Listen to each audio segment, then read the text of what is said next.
How to use Disney Plus parental profile. So for that, what you're going to do is simply tap on the profile picture on the top right corner right here, and after tapping on that one, we'll get to this particular page from where you're going to tap on this add profile. After tapping on add profile, you'll get a page just like this, and in here all you need to do is tap on add profile.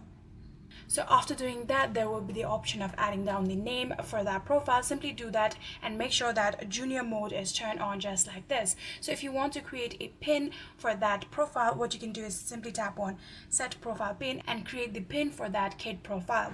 So after creating one, you can go along with the process of the further things that you can do, and after doing all of it, you will successfully be able to create your kid's profile. So in order to have the parental control, like I said, you need to turn on this junior mode, and this profile will directly be linked to your main profile of your Disney Plus account, and that's it.